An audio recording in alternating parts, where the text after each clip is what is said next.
peux juste te télécommande. C'est bon, merci. Super. Bonjour tout le monde. Bienvenue à CGI. Étienne Poirier de Agile Sherbrooke et de CGI. Donc, excuse. Oui. Pour commencer, je vais laisser la parole à Martin Leblond, le VP du bureau de Sherbrooke. Après ça, je vais continuer la présentation pour Agile Sherbrooke. C'est un micro, ça. On est broadcasté. Il y a 50 000 personnes en ligne.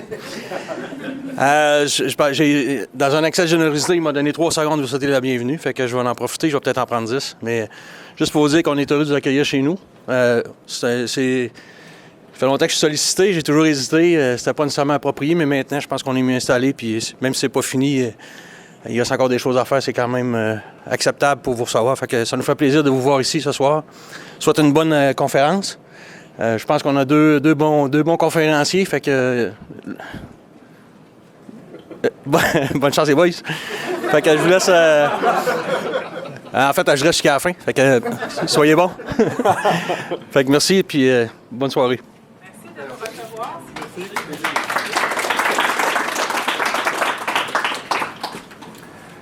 Donc, ce soir, la conférence est développer ses instincts de Scrum Master, présenté par M. Paul Laberge et Éric Lachapelle. Donc, merci à CGI, merci à tous les bénévoles. Beaucoup de gens sont venus m'aider à organiser cette soirée, donc merci beaucoup à tout le monde. Merci à nos partenaires pour Agile Sherbrooke, donc Pixis, Université de Sherbrooke, ShareWeb, Kesber et Sherbrooke Innopol. C'est grâce à eux qu'on peut se permettre ce genre d'événement de façon mensuelle. On a un collaborateur aussi, Technodrink, donc 3e mercredi du mois pour les développeurs. Donc, si vous êtes intéressé à allez voir le lien Meetup.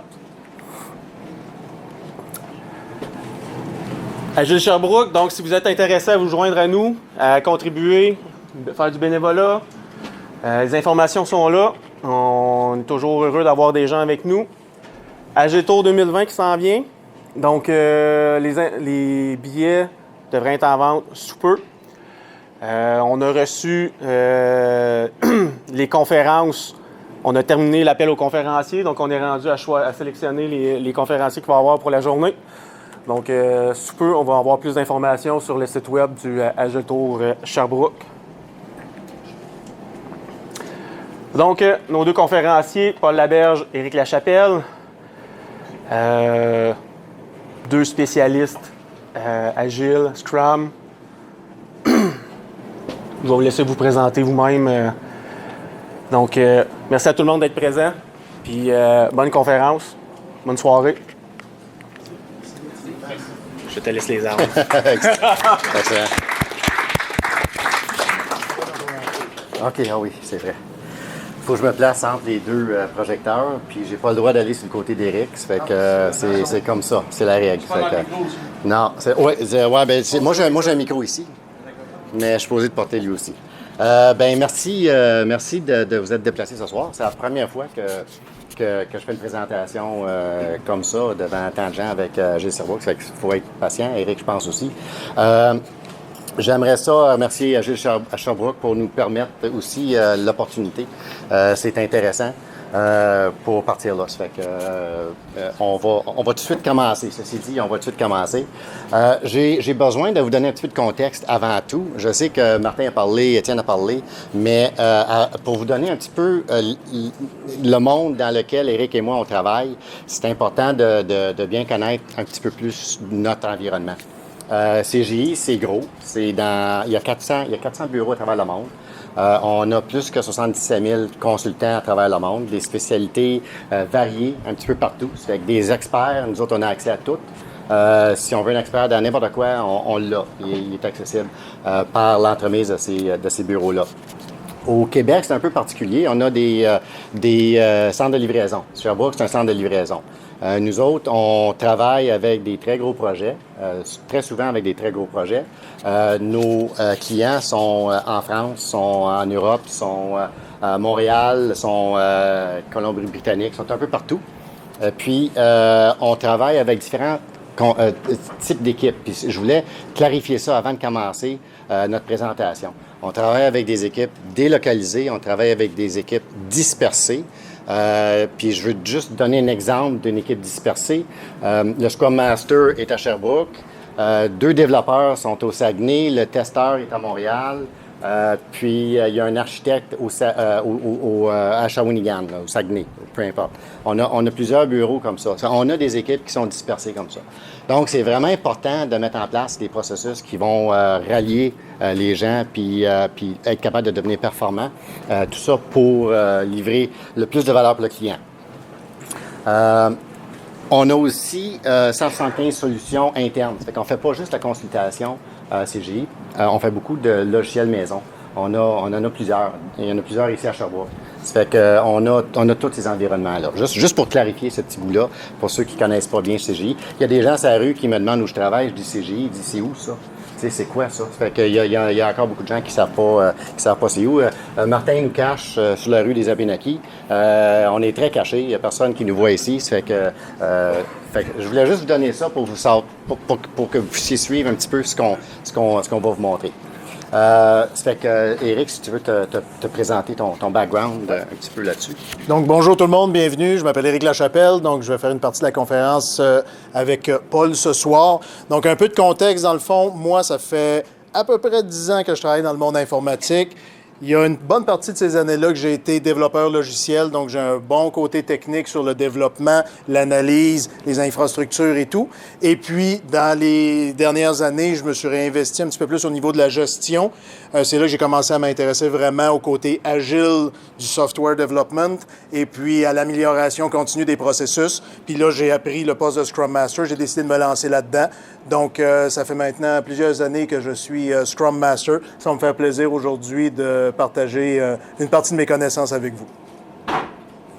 Puis moi, ça va faire... Je connais... Je connais quelques personnes ici que j'ai déjà travaillé avec dans les anciennes vies.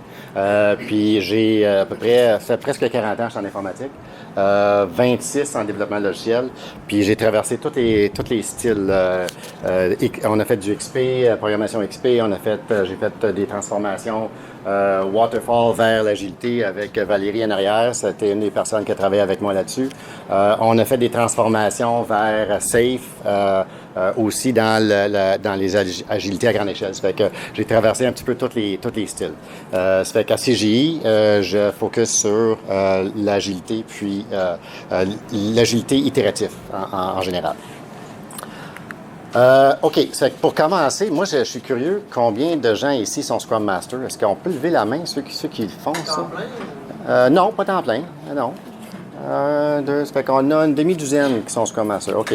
Ça fait que j'imagine que les autres sont ici pour pouvoir se plaindre de leur Scrum Master, peut-être, après avoir entendu ça ici. Ça fait que, non, je faisais des blagues, là.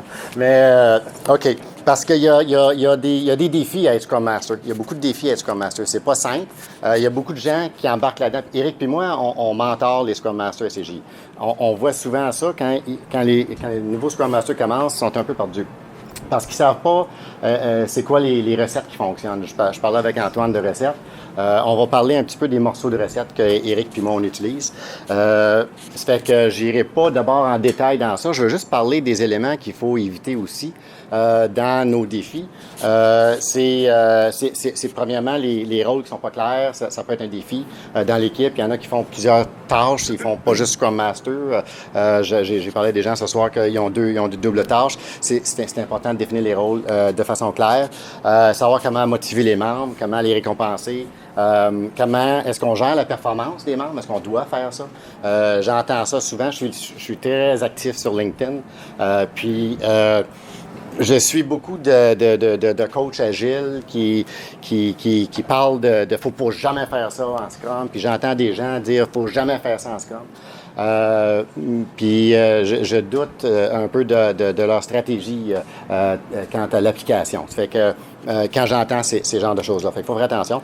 Un autre point qu'on voit, c'est le Dark Agile. Le Dark Agile. Si vous n'avez pas entendu du Dark Agile, là, faites une recherche sur Internet. C'est l'anti-agile. C'est le Scrum, but my team can't do that. Scrum, but no, it doesn't work for me. Puis c'est ce genre d'activité-là. Puis vous allez voir, je suis très vendu sur Scrum. C'est une méthodologie que je crois pour le suivi d'équipe, mais il y a des contextes, puis il y a des façons de l'appliquer basées sur les contextes. Faut prendre ça en tête. Ceci dit, la base de ce que Éric puis moi, on va partager ce soir, c'est basé sur une philosophie empirique, si on peut dire ça. J'ai mis la définition de Wikipédia, mais c'est juste pour faire la différence entre être rationnel puis empirique. On se base sur des preuves. On a frappé des murs. On a eu des échecs. Il y a bien des affaires qu'on a essayées qui n'ont pas fonctionné. Puis on a appris avec nos erreurs. Puis de cette façon-là, on a sorti avec des pratiques qu'aujourd'hui, on est très sûr de leur fonctionnement puis leurs résultats. Ça fait que tout ce qu'on va vous parler ce soir, c'est scientifique. On l'a essayé, OK? On l'a fait. Ça vient pas de l'Internet, ça vient pas d'un livre, c'est vraiment de nos pratiques. Donc, on va peut-être déborder, s'il y a des puristes, on va peut-être déborder du purisme agile, c'est possible. Je vais laisser ça à vous de juger ce petit point-là. Donc, dans le fond, je vais prendre le contrôle du volume. On va commencer par pourquoi on parle des instincts. OK? On a ce piton-là. Parfait. Donc, on appelait ça les instincts du Scrum Master. Comment développer nos instincts de Scrum Master? Pourquoi on parle d'instinct? On va commencer par la base, dans le fond. C'est quoi un instinct? La définition, c'est d'avoir un don ou une disposition naturelle, une aptitude à sentir ou à faire quelque chose. OK? C'est vraiment... Puis c'est ce qu'on va élargir beaucoup aujourd'hui. On gère, vous allez le voir, on gère de l'inconnu. On a besoin de développer, et ça se développe. On n'a peut-être pas ça, tout le monde, right off the bat. Il faut faire attention, ça se développe. C'est une habilité qu'on peut acquérir pour être capable de prévoir les choses. On veut être en mode proactivité plutôt que réactivité. On va vous donner des trucs aujourd'hui pour être capable de développer ça.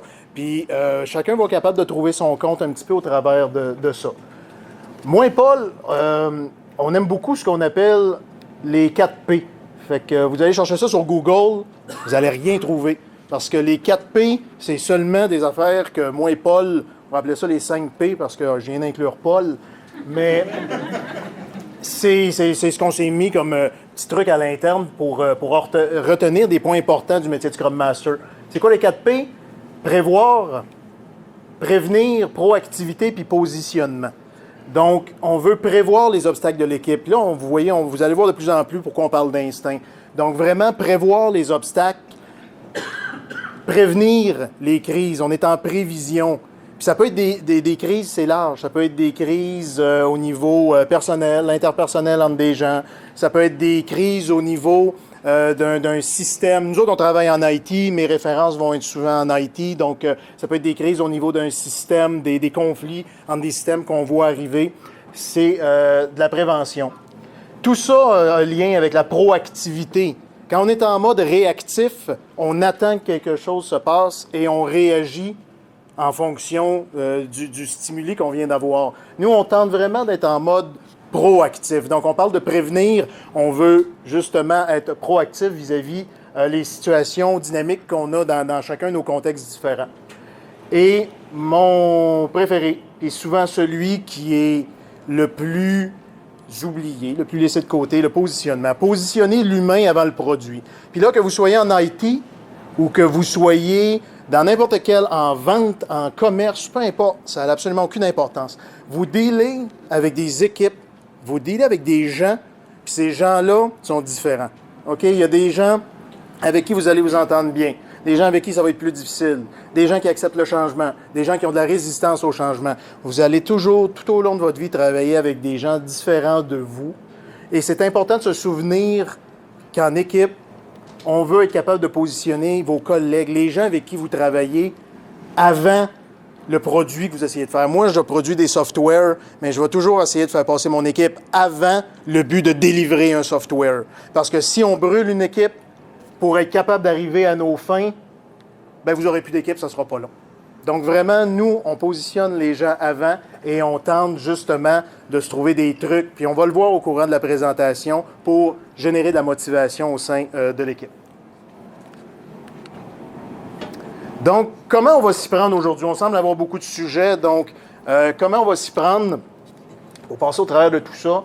On va clarifier c'est quoi un Scrum Master. Je ne sais pas s'il y en a beaucoup entre vous qui ont participé à l'Agile Tour Sherbrooke l'année passée. J'ai été dans quelques conférences, puis il y avait beaucoup de questions qui ressortaient. C'est quoi un Scrum Master? Les gens avaient de la misère à comprendre la différence entre un Scrum Master et un PO. C'est-tu la tâche d'un Scrum Master? C'est-tu la tâche d'un PO? Il y a beaucoup de confusion, les lignes sont floues. Je ne passerai pas en détail aujourd'hui sur exactement les rôles. Ce n'est pas une rencontre de rôles et responsabilités, mais on va tenter de clarifier pour vous exactement où se situe un Scrum Master, puis vous serez en mesure, à part ça, de définir un peu les frontières de votre rôle ou du rôle de votre Scrum Master dans le day-to-day de votre équipe. Paul va faire un tour sur l'importance de guider les comportements. Quand on parle de guider les comportements, le mot-clé, je veux qu'on s'en souvienne, c'est guider. Pas contrôler. On ne veut pas contrôler les gens, on ne veut pas contrôler la façon d'agir, on veut guider, on veut baliser les choses.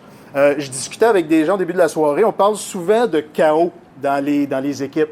Puis que vous soyez en IT ou non, quand on deal avec des équipes, il y a beaucoup de chaos, il y a beaucoup de choses qui se passent. Donc nous, on tente de contrôler ça, on tente de le ramener, on tente de le baliser. Donc on va vous donner des indicateurs que nous, on utilise en IT, pour justement aider à capter qu'est-ce qui se passe au niveau des équipes, avoir des signes, être capable de les interpréter, puis quel genre d'action on peut prendre avec l'interprétation qu'on fait de ces signes-là.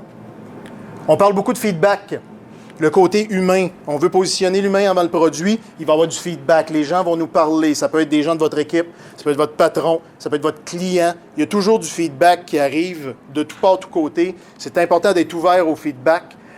Et d'être capable d'agir en fonction de ce qu'on reçoit, de ça, on va en parler. Soft skills, super important.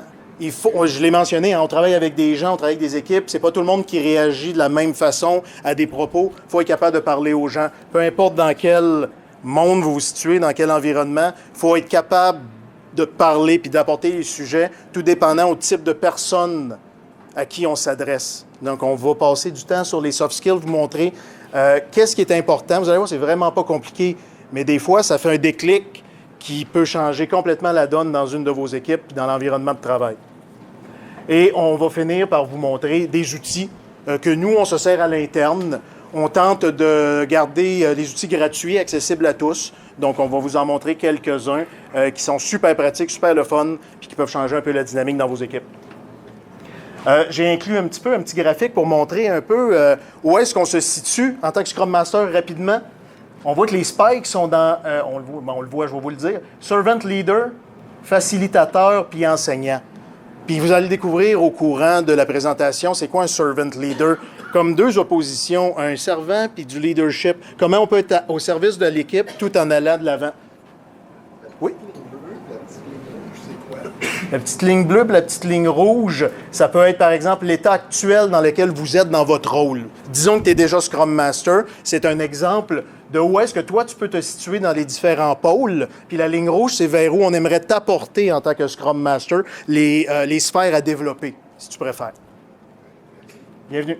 Donc, vous allez voir au travers de ça, on va vous montrer pourquoi on appelle ça être enseignant, être un teacher, être un coach. Vous allez en apprendre beaucoup là-dessus. Donc, je commence. Puis, je vais clarifier qu'est-ce qu'un Scrum Master en partant. J'aime beaucoup les petits South Park en bas parce que c'est exactement ça que j'ai vécu tout au long de ma carrière. Puis, quand je parle à des gens, c'est exactement ça qu'ils me disent aussi. C'est la meilleure image au monde. Donc, c'est quoi un Scrum Master? La responsabilité primaire d'un Scrum Master, c'est l'éducation. We want to educate teams and organizations. Et on part déjà, là, voyez-vous, dans l'enseignant. Le but, on n'est pas, comme la petite image en bas, on n'est pas une police dans une équipe. On n'est pas là pour dire « tu as le droit de faire ça » ou « tu n'as pas le droit de faire ça ». On n'est pas un héros qui va sauver une équipe de la faillite ou peu importe. On n'est pas un coffee clerk qui apporte le café le matin puis qu'on voit juste le lendemain matin. On n'est pas non plus et surtout pas un boss. On n'est pas le boss de personne. On n'est pas là pour donner des ordres aux gens. On est des leaders. On est là pour monter. On n'est pas là pour pointer le chemin. On est là pour aller de l'avant dans le chemin puis convaincre les gens de venir avec nous en démontrant les bénéfices de l'agilité. Donc, Educate Team and Organization. C'est pas tout le monde qui voit la valeur dans l'agilité, tant au niveau d'une équipe ou tant au niveau d'une organisation qui tente de l'implanter. C'est notre rôle en tant que Scrum Master de démontrer la valeur au travers de nos actions de l'agilité en entreprise. Donc, on va vraiment agir en tant que coach et formateur dans une équipe pour permettre de transférer nos connaissances. Paul le disait au début, on est vraiment basé sur l'empirisme. Puis l'empirisme, c'est l'expérience. Donc, il n'y a rien qu'on invente là-dedans. On a fait des essais-erreurs, puis on est basé là-dessus. Donc, on utilise cette expérience-là pour agir en tant que coach. On veut promouvoir l'amélioration continue. On a fait des erreurs, moi et Paul. On en a fait beaucoup pour arriver avec une formule, si on veut, qui fonctionne. Pas tant que ça. Là, non, mais moi, oui, parce que j'ai pas 40 ans d'expérience. Donc, on fait des erreurs, mais on apprend de nos erreurs puisqu'on véhicule ça au travers de l'amélioration continue. Donc, on n'est pas parfait. Puis une équipe, même si ça fait 10 ans que vous travaillez ensemble et qu'il n'y a pas de changement dans votre équipe, je peux vous garantir que vous n'êtes pas parfait. Il y a des choses qui vont accrocher. Il est toujours possible de s'améliorer. C'est important d'être un vecteur d'amélioration continue. Puis là, on va parler de think outside the box. Là. Souvent, on se base juste sur une chose. Faites des affaires flyées qui s'adaptent à vos contextes, puis les gens vont apprécier.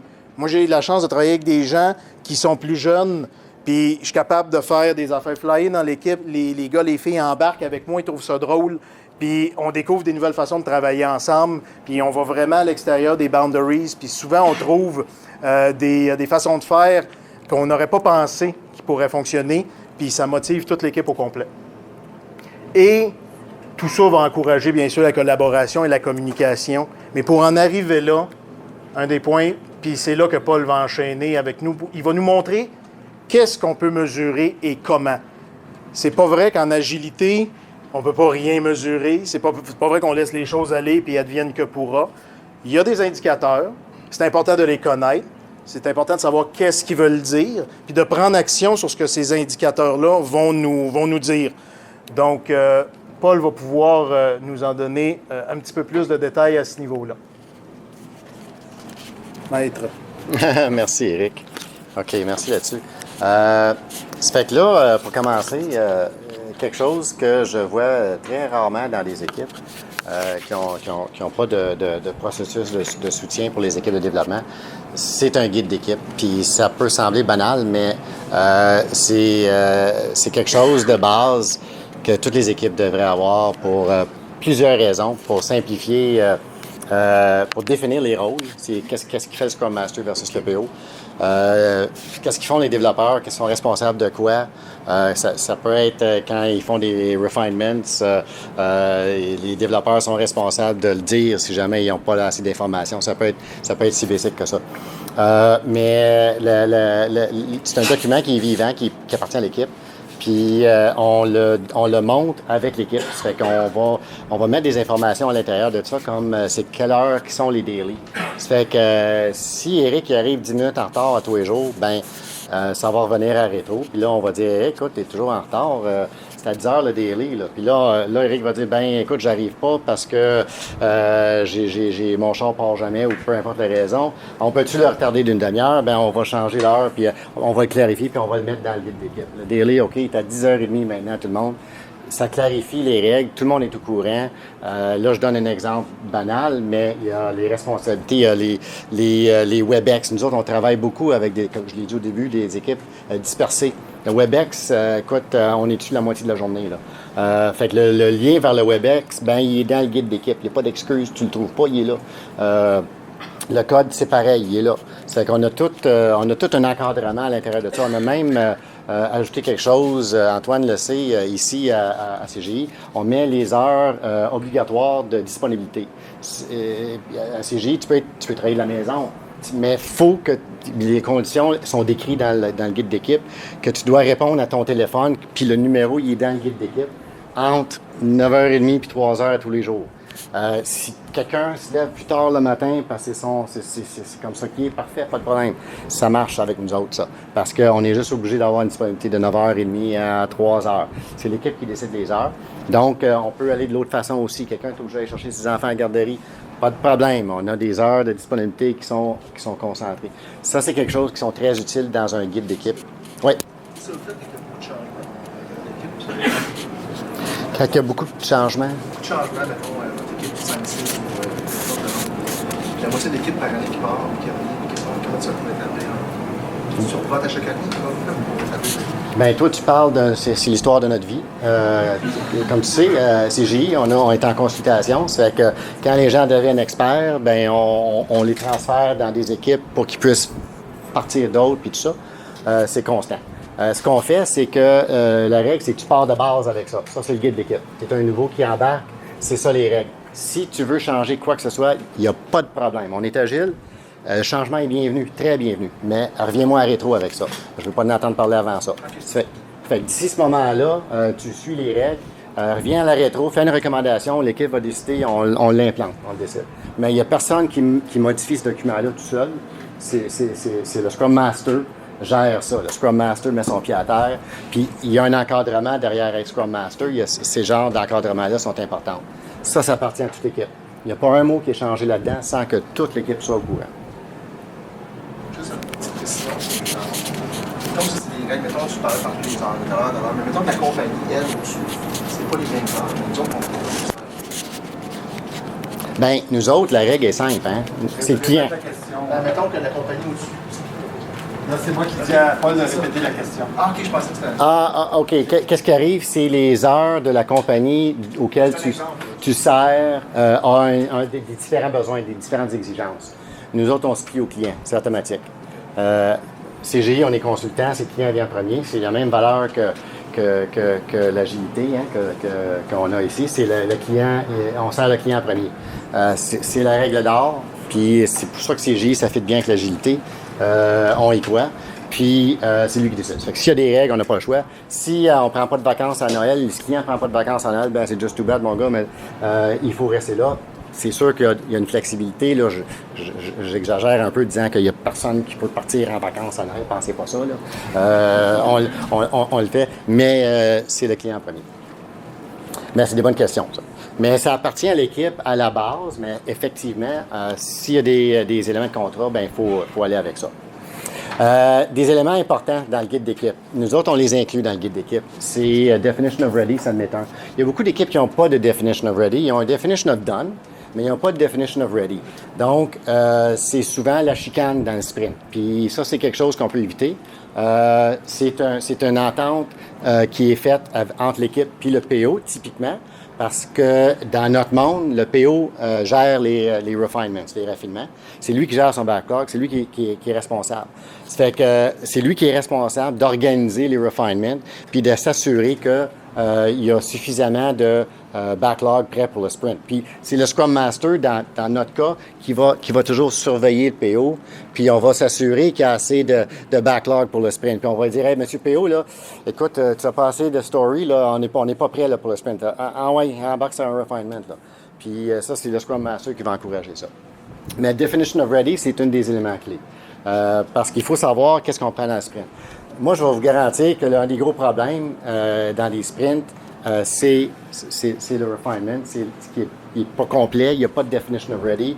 On a des stories, puis on n'a pas toute l'information. Ils ne sont pas prêts, il y a des dépendances qui n'ont pas été vérifiées. Dans ça, on a bon. Mauvais piton. C'est ça, je voulais peser sur lui ici. Là. Les dépendances, ça c'est juste des exemples en passant, parce que dans la dernière équipe que j'étais Scrum Master, il y en avait 3 fois autant de lignes que ça. Parce que l'équipe voulait être sûre là, qu'on l'avait couvert, là, toute la patente. Ça fait que ton UX est obligé d'être là. Si c'est anglais, français que le PO veut, je veux les deux. Il faut que j'aille les deux langues, les textes des deux langues.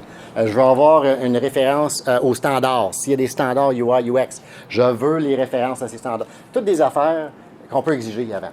Puis ça, c'est l'équipe qui décide. C'est sûr qu'il y a des limites, mais il faut aller avec ce qu'on remarque, puis ce qui revient à la rétro, ce qui a causé des problèmes ou quoi que ce soit. Mais ça sauve beaucoup de stress. Les gens vont arrêter de perdre du poids, ils vont arrêter de se frustrer, puis la motivation va s'élever énormément. Estimer Story Points, c'est un autre pour ceux qui estiment en vélocité. Je recommande fortement, on va aller voir ça tantôt, mais ça, c'est un autre des points qu'on met ici. Ça fait que ça guide le livrable quand il rentre dans le sprint. C'est la clé, moi, je pense, pour être sûr qu'on va être capable d'au moins bien planifier le sprint. Puis s'il y a des questions, n'hésitez pas en route. Definition of done, on le sait, ça c'est impensable de passer sans ça. Si on n'a pas de definition of done, le scope creep peut arriver, c'est-à-dire que dans le sprint, le PO peut dire « Hey, en passant, je veux que tu me rajoutes ça aussi là-dedans là, parce que mon boss va être bien content ou ça va faire toute la différence. » Mais il n'y a pas des critères d'acceptation qui complètent cette partie-là. Ici, c'est négocié. Ça fait que le développeur va dire « Ah non, je m'excuse, là. Je ne peux pas faire ça parce que c'est pas conforme dans les critères d'acceptation de mon user story. » Mais, on est agile. On sert le client en premier. C'est bienvenu le changement, M. Payot. Il n'y en a pas de problème. Mais pas dans ce billet-là. Créez-moi un autre billet. Puis, va voir le Scrum Master, va peut-être le rajouter au sprint si ça remplit les critères que vous avez décidé d'avance pour le rajouter dans le sprint. Il n'y a pas de problème pour ça. Le sprint n'est pas barré. Il y a toujours des exceptions. Puis, il faut être agile. Il faut accepter le changement. Ça fait que ça, c'est vraiment la clé. La clé de ne pas stresser, là, c'est accepter le changement. Ça, là, j'ai découvert ça là, dans les années. Ça fait que c'est un contrat, Definition of Done, entre l'équipe et le PO aussi, pour savoir qu'est-ce qui est terminé. Puis ça, c'est quelques exemples de Definition of Done. Encore là, dans l'exemple que ça a été tiré d'une équipe, c'est le double de ça dans le Definition of Done. On en met du stock là-dedans. Puis c'est des éléments qui sont modifiés à la rétro. L'équipe revient en rétro et on dit que ça n'a pas marché. Là. Et là, on va exiger là, que les deux langues soient attachées au billet. Bon, on va mettre ça dans le Definition of Done. Ça, c'est Definition of Ready, je me trompe. Là. Mais Definition of Done, c'est respecter les critères d'acceptation. C'est que le billet a été testé, mais pas déployé en production. On peut spécifier. Donc, une équipe d'itération qui dépend sur une équipe opérationnelle externe peut se détacher de cette dépendance-là en mettant des conditions comme ça. Là, je vois, je suis fatigué. Pas en tout. Pas en tout. Les bugs sont corrigés, mais ça, c'est fou. Ah, OK. Bien, ça dépend des équipes. OK. Dans nos environnements, il y a zéro bug. Hein? En Scrum, il y a zéro bug. Ça fait que s'il te reste des sous-tâches, nous autres, on crée des sous-tâches bugs pour être capable de les traquer. Puis, il y a plusieurs développeurs. On utilise Kanban dans nos équipes. Ça fait que dans Scrum, donc, il y a plusieurs équipes, il y a plusieurs devs qui travaillent sur le même billet. Ça fait que c'est pas nécessairement le dev qui crée le bug qui va le corriger. Là. Mais ces bugs-là, il faut qu'ils soient terminés. Pas juste ça, c'est qu'il y a une gestion de bugs out of scope. Ça fait que si une sous-tâche bug a été créée, puis le développeur va au PO puis dit hey, non, regarde, ça n'a pas rapport avec moi, ce bug-là, le QA l'a trouvé parce qu'il est dans l'équipe, le QA, mais ça n'a pas rapport avec le code ni la fonction. Il y a une négociation, le PO peut dire oui, tu as raison, OK, parfait, sors les sprints, mets-les dans le backlog. C'est la dette technique, ça fait que ça devient la dette technique. Ça fait que ça, c'est une négociation, mais il n'y a plus de bug, il n'y en a plus dans le sprint. Là. OK, je me fais dire, je parle trop, là. Mais il s'attendait que je parle trop de toute façon. Un point qui est important dans ces trois choses-là que tu viens de mentionner, Paul, puis tu l'as mentionné un peu à la fin, c'est un document, ce sont des documents vivants. Definition of Ready, Definition of Done, puis le guide d'équipe. Puis ça fait un lien un peu avec la question que tu avais au début. Qu'est-ce qui arrive si j'ai des changements, puis mon équipe change toutes les 2 semaines? Ça va changer toutes les 2 semaines. Ce sont des choses que tu mets à jour à toutes tes rétrospectives pour t'assurer que ça colle encore, autant au niveau de la Definition of Done que Definition of Ready, que le guide d'équipe. Fait que si tu remplaces la moitié de ton équipe, puis que soudainement il y a des règles dans ton guide d'équipe qui ne collent plus, ben tu laisses pas ça ad vitam aeternam. Pendant la rétrospective, tu apportes les choses et tu les modifies, mais c'est toujours en perpétuel changement pour coller à l'équipe et à ton client potentiel aussi. Pas de definition of done, tu ne livres jamais ton sprint. Hein. Ça, je peux quasiment le garantir. Là. Je vais mettre 20$ à la table. Il va y avoir 3 quarts qui ne se fera jamais livrer. Ça, c'est vraiment une clé du succès, ça. Là. Ça, puis Kanban, là, mais on ira pas là. OK, ça fait que ça, c'est Definition Done. Là, pour les autres comportements qu'on veut affecter, il y a deux pratiques qu'on met en place. C'est un dashboard avec l'image, le statut actuel du sprint. On parle de Scrum, ça fait que je focus sur le sprint. Le statut actuel du sprint. Donc, à tous les matins, il y en a des équipes qui font l'après-midi. On fait le daily, on va regarder ces chiffres-là, puis on va planifier le prochain 24 heures. Ça fait que ça, c'est ce qu'on fait au daily. On planifie le prochain 24 heures. Ça fait que, là, on voit où si on est avancé, si on est en retard. On a le burn-down chart. On peut voir si les gens ont rentré leur temps dans le burn-down chart. Ça, c'est Jira. Nous autres, on utilise Jira. Probablement, la majorité d'entre vous ont Jira pour Scrum, pour gérer les itérations. Ça, c'est des éléments de Jira, vous allez les reconnaître. C'est des éléments par défaut qui devraient être dans tous les dashboards de daily des équipes. Puis, il faut le montrer. Ça, il faut le montrer à l'équipe. Il faut leur dire. On a aussi les releases. Fait que dans certaines de nos équipes, on a continuous integration, continuous deployment. Ça fait qu'au courant d'un sprint, on peut avoir 3-4 déploiements en production. Ça fait que c'est important que l'équipe puisse voir quand est-ce que c'est la prochaine version. Nos versions sont datées pour la journée du déploiement. Donc, dans ces exemples-là, c'est pas nécessaire dans tous les cas, mais c'est comme ça qu'on le gère. Donc, on a des déploiements, des versions qui peuvent sortir n'importe quand. Il y en a qui font ça par sprint. Nous autres, on fait ça pour livrer la valeur très rapidement, aussi rapidement que possible, basé sur les fonctionnalités. Ça fait que c'est un autre élément qu'on veut qu'il soit là, pour que l'équipe puisse planifier bien le prochain 24 heures pour cibler les priorités. C'est tout pour guider les comportements de l'équipe de développement. Donc, autre que ça, ben, on a des résultats, qu'on a des résultats de sprint. On appelle ça, nous autres, ici, rapport de sprint. Ça donne notre vélocité qu'on a vécue. Ça donne des données comme on inclut aussi la gestion de risque que le Scrum Master fait. Ça fait qu'il va escalader certains éléments au niveau supérieur si au besoin. On a un code pour les couleurs, pour les risques qu'on voit. Par exemple, il y a un refresh, là, on utilise les termes anglais souvent, là, parce qu'on travaille en franglais tout le temps, là, mais des refresh d'un des serveurs. Ça fait que là, on a un refresh. OK, bien là, c'est un risque, ça. Scrum Master, là, c'est pas le PO qui va ramener ça, cette information-là. C'est Scrum Master. Ça fait que, parce que c'est son équipe qui va être impactée. Ça fait que s'il y a un risque, nous autres, on le documente. Ah, il y a un refresh, là, ça se peut que notre QA ait un délai de quelques jours, là, à cause que le serveur QA va être redémarré, reparti ou réinstallé. Ça fait que ça, c'est des choses qui se passent dans la vraie vie. Ça fait que ça, c'est des éléments. C'est des éléments qu'on rapporte après la fin du sprint avec les résultats du sprint. On met le cycle de temps, par exemple, le cycle time. On met la vélocité. On met les évolutions aussi de vélocité pour qu'on voit s'il y a une tangente, s'il y a une tendance à baisser ou à monter. Dans les deux cas, c'est deux éléments clés. Le cycle time, puis ce qui provient je pense que je vais en traverser tantôt. Je vais vous montrer un exemple de ça tantôt. Fait que ça, c'est deux pratiques importantes pour les équipes.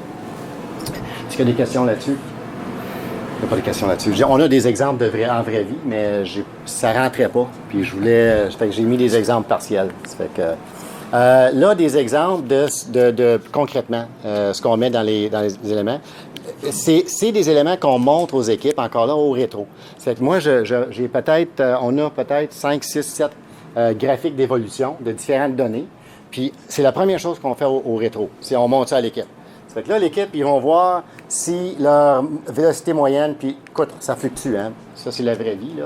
Ça, c'est un vrai exemple, là. Ça fluctue, là. Il n'y a rien de parfait, il n'y a pas une ligne droite, ça ne se peut pas. Ça fait que, mais on peut voir s'il y a une tangente de monter ou descendre dans ces graphiques-là. Le burn-down chart va nous montrer si les gens ont rentré leur temps.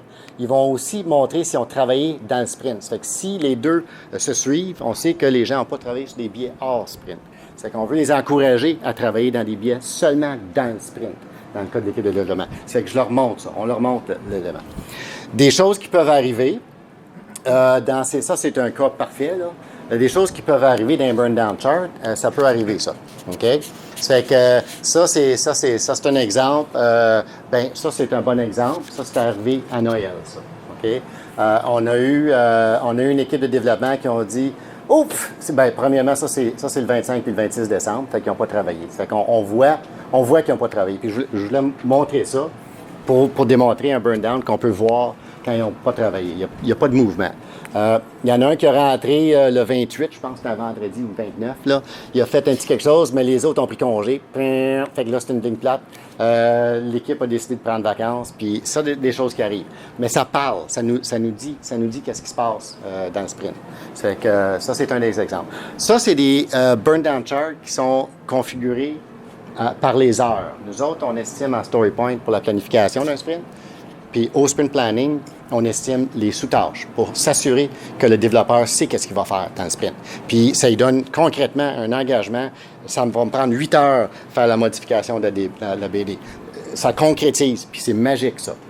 Juste le faire estimer les sous-tâches, c'est magique pour avoir le beau burn-down chart que je vous ai montré au début. Ça fait que je recommande d'aller là.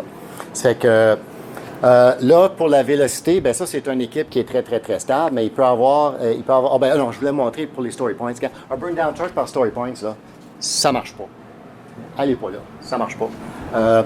À moins que vos stories sont toutes un story point, là, puis qu'ils prennent une journée, là, ça va marcher, mais tout aussi bien le mettre en ordre. Fait que, nous autres, on a des tâches, puis c'est pour ça que les gens choisissent Scrum, parce que c'est du développement complexe. On ne sait pas qu'est-ce que c'est la solution.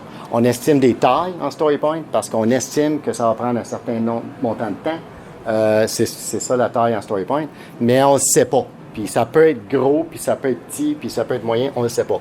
Ça fait que l'incertitude fait en sorte que les story points dans un backlog, dans un burn down chart, c'est pas fiable. Moi, je ne veux pas attendre 3/4 du sprint pour savoir que je suis en danger. Je ne veux pas le savoir. Puis on voit ici que ça a pris le 3/4 du sprint avant que les stories commencent à être fermées. OK? Ça fait qu'il faut faire attention avec ça. Question, Paul? Oui, excuse-moi. Est-ce que vous avez des problèmes de planning qui durent super longtemps? Parce que des fois, c'était ça que j'avais vu comme problème. C'est que les développeurs, pour estimer en heure, ça leur prend un temps de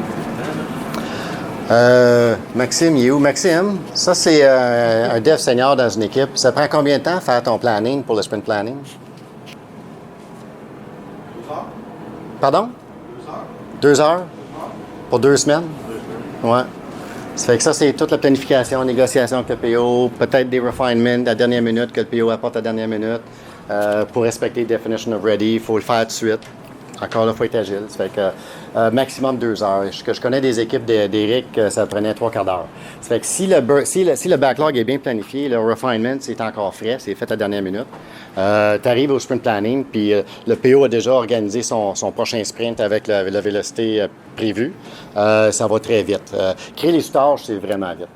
C'est vraiment vite. Il y a peut-être dans nos équipes qui sont mélangées junior-senior, j'ai entendu ce cas-là tantôt mentionné. Le senior va retraverser pour être sûr que ça a de l'allure puis qu'ils ne sont pas détraqués. Ça peut arriver, ça. Ça fait que ça prend un petit peu plus de temps, mais ça prend 2 heures dans ces cas-là. C'est à peu près. C'est un vrai problème, ce que tu dis, par exemple. Je l'ai déjà vécu dans d'autres équipes qui ont moins... C'est peut-être une nouvelle équipe. La nouvelle équipe n'a peut-être pas confiance dans ses aptitudes ou dans le système qu'ils ont en ce moment. Puis en effet, ils ne sont pas capables, ça prend trop de temps. Tu as des plannings qui prennent une demi-journée au complet. C'est là que vraiment, en tant que Scrum Master, lead d'équipe, je parlais tantôt de think outside the box, il faut trouver des façons de faire pour stimuler les gens à justement avoir confiance en eux dans ce qu'ils font. Je vais recommencer. Non, c'est pas vrai. Donc, à avoir confiance dans ce qu'ils font. En leur trouvant des trucs, puis peut-être que tu deals avec des juniors, fait que tu as allé the extra mile pour tenter de trouver des façons de pouvoir... Comme moi, quand j'ai commencé, c'était super long de faire mes plannings en story point parce que j'utilisais des chiffres comme 1, 3, 5, puis un 5, ça voulait rien dire pour personne. Les gens étaient complètement bloqués, ils n'avaient aucune idée qu'est-ce que ça voulait dire. On tente d'introduire Agile pour la première fois dans une équipe.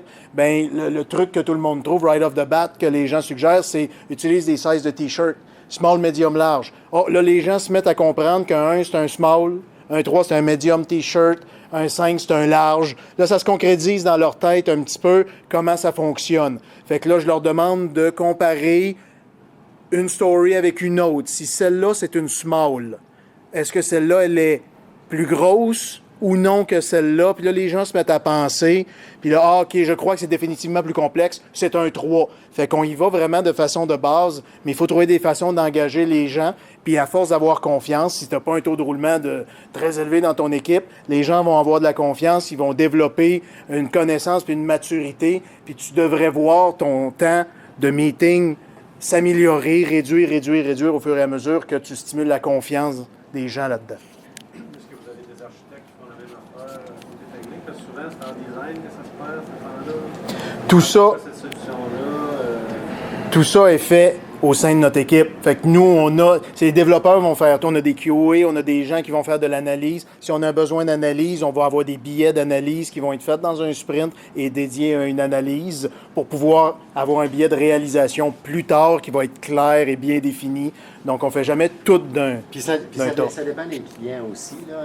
Qu'est-ce qu'ils veulent qu'on suive dans la vélocité aussi. Là. Il y en a qui vont vouloir mettre l'analyse indépendante dans un sprint. Mais dans bien des cas, l'architecte va être 50 assigné au sprint. Ça fait que l'autre 50 il fait ses vérifications, il travaille avec le PO, très près avec le PO, là, c'est des partenaires. Puis eux autres, ils organisent pour qu'ils préparent déjà les dépendances des billets, puis ils peuvent découper s'il le faut avant le refining, pour être sûr que tout est logique. Ça fait que ça arrive souvent, ça. L'équipe de Maxime, c'est la moitié des juniors, intermédiaires, puis un senior. C'est vraiment ça. Puis le burn-down chart parfait que vous avez vu, c'est l'équipe à Maxime. Ça fait que, puis ils sont stables. C'est incroyable. Cette équipe-là, c'est incroyable. Mais ils sont structurés. Ils suivent la recette. Puis leur burn-down, c'est incroyable. C'est époustouflant. Vous voyez ça, là, sprint après sprint après sprint, vous dites que c'est fixé. Il y a de quoi de croche là-dedans, ça se peut pas. Mais ils connaissent leur planification. Puis ils ont des 1 story point, ils ont des 3 story points, ils ont des 5 story points. C'est pas juste des 1, c'est pas des petits. Puis dans la logique, ici, en général, un 8, ça rentre pas dans le sprint. Ça fait que c'est tout en bas de ça. Puis les burn-down charts sont vraiment stables. S'ils sont pas stables, c'est parce que le serveur a tombé pendant quelques jours, puis ça nous a affecté. Il y a des choses comme ça qui affectent. Puis on le rapporte. Mais on ajoute le contexte. Dans le rapport de sprint, on met le contexte. Fait que si jamais ça arrive, ça, on l'écrit. Hey, le serveur QA était down pendant 4 jours. On n'a pas pu faire le QA pendant 4 jours. On a eu des délais. Là, il me fait rusher encore. Là. OK. Fait que la vélocité moyenne, c'est vraiment important. Ça, c'est ce qui devrait servir comme planification pour le sprint. Puis ça devrait être une religion. Il faut suivre ça. Puis ça, encore là, le PO, lui, il va essayer de vouloir en ajouter 40 de plus. Ça, c'est normal. C'est sa job de faire ça. Mais ça, c'est une évolution où est-ce que l'équipe a vécu des changements. Diminution de l'équipe, juniorisation potentiel. C'est pour ça que c'est important d'ajouter le contexte dans les rapports de sprint pour décrire qu'est-ce qui s'est passé. Puis c'est au Scrum Master à suivre ça. C'est au Scrum Master à guider un petit peu les perceptions, à gérer les perceptions, autant du client que les gens internes. Ça fait que ça parle, ça parle. Mais ça parle que, il y a quelque chose qui s'est passé puis c'est pas nécessairement positif. Il faut l'expliquer. Ça peut être correct, mais il faut l'expliquer. Fait que ça, c'est juste un exemple. Autre que ça, le temps de cycle est vraiment clé. Puis ça, c'est applicable à toutes les sortes de développement, pas juste itératif, mais le temps de cycle est vraiment le fun parce que ça encourage le travail d'équipe et la collaboration. Puis ça, quand les gens voient ça monter, là, j'ai faké ça en montant dans le graphique, mais ça veut vouloir dire que il y a eu des prolongements de story plus que d'habitude, puis c'est une tangente. Là, on voit que 3 sprints en montant, il y a quelque chose. Qu'est-ce qui se passe avec l'équipe? Ils ne travaillent plus ensemble. Qu'est-ce qui se passe? Puis, partie des daily qu'on fait ici, on ne fait pas juste suivre le dashboard, mais on regarde Jira, le backlog de sprint, puis on veut voir combien de billets sont en cours en même temps. Puis, typiquement, on essaie de garder ça moins que le nombre de développeurs.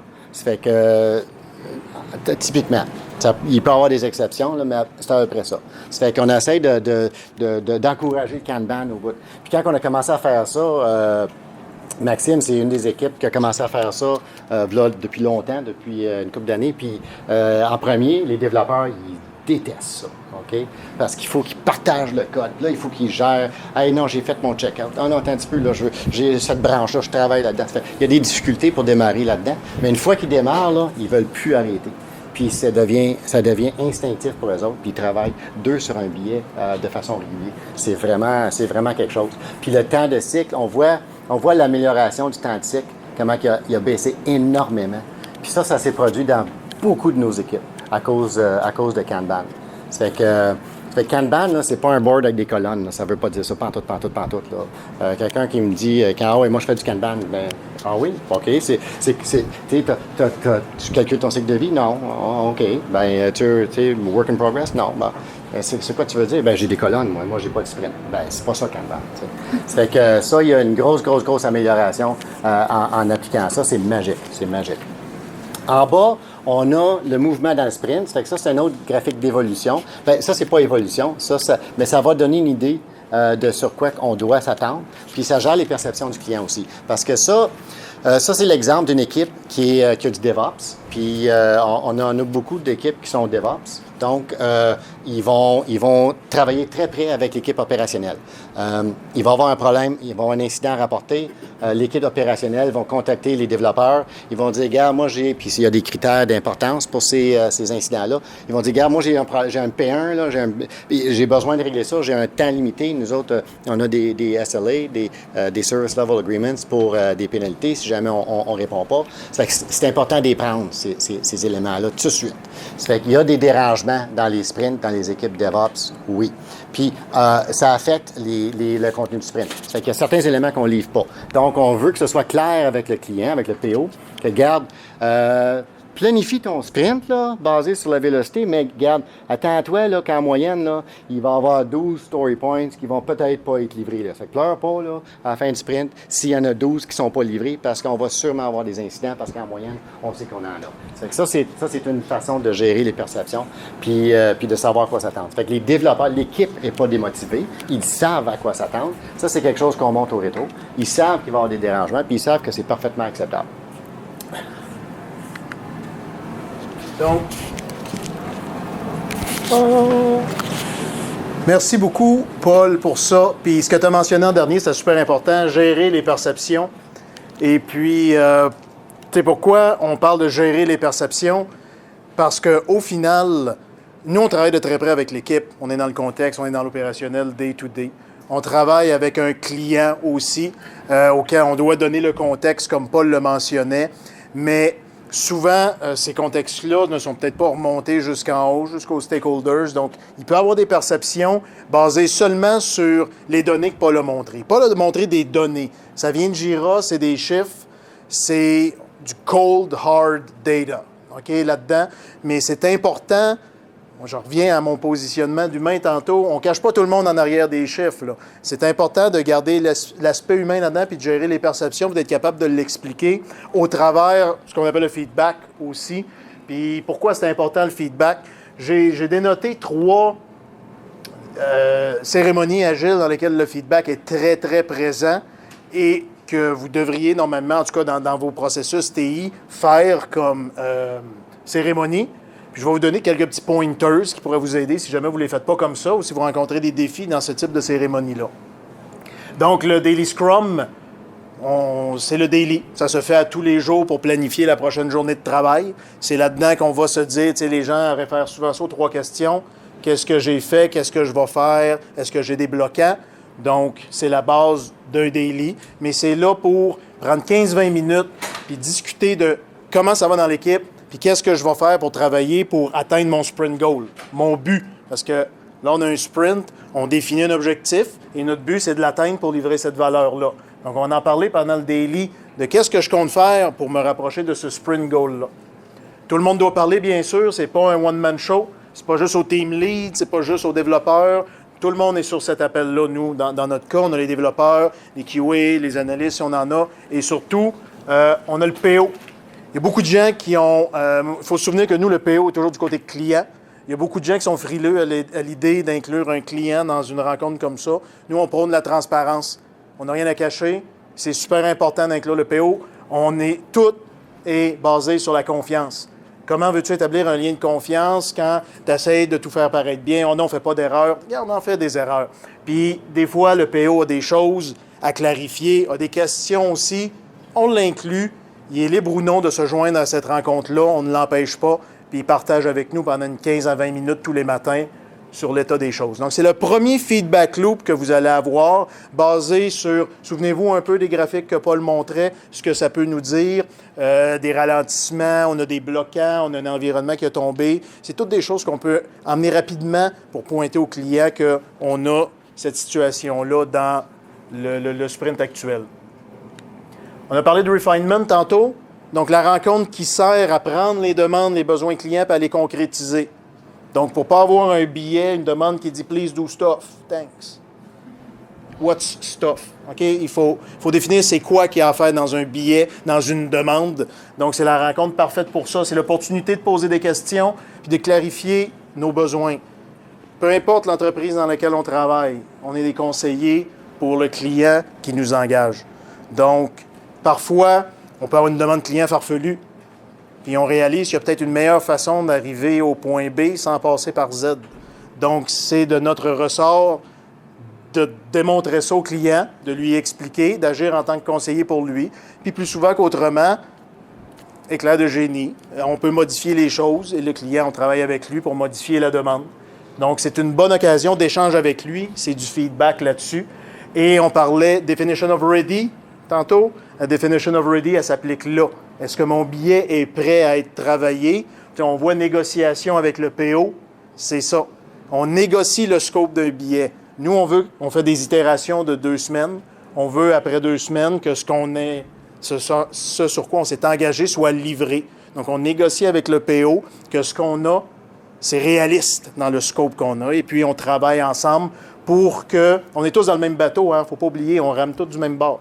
Donc, si on n'est pas capable de livrer une itération, la valeur escomptée, c'est pas la faute de Paul, c'est pas la faute de Maxime, c'est pas juste la mienne. C'est la faute de tout le monde, PO y compris, d'avoir défini les besoins. Donc, c'est super important, durant cette rencontre-là, d'avoir les clarifications nécessaires au travers du feedback et de la discussion et de la collaboration.